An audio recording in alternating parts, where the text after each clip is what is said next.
Дали сакаат да има објекти за игри на среќа, тетовчани ќе се изјаснуваат преку референдум. Од движењето Антикоцкање, кој е иницијатор за спроведување референдум во општината, велат дека се прават последните подготовки за негово одржување.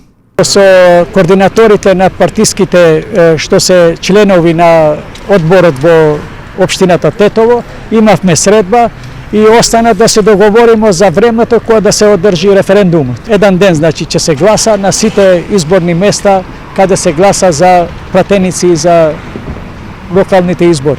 Целта на референдумот е една порака да даваме на властот дека овој народ не ги сака игрите на среќа, зашто овие не носат среќа, него носат несреќа.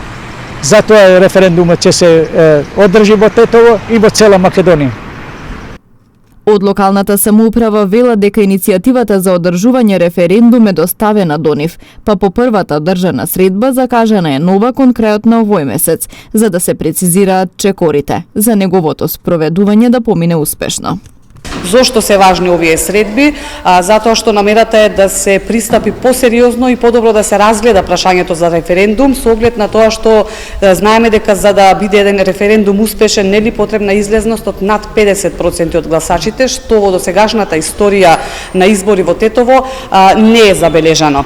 Така што веројатно после оваа средба на 20 мај ќе има некој унифициран, конкретен став на политичките партии какви ќе бидат следните чекори околу прашањето на референдумот.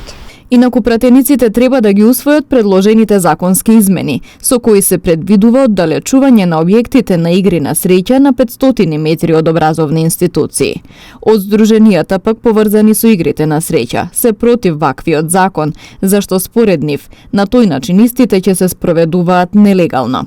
А со затворањето на објектите ќе се загрозат работните места и екзистенцијата на вработените и нивните семејства.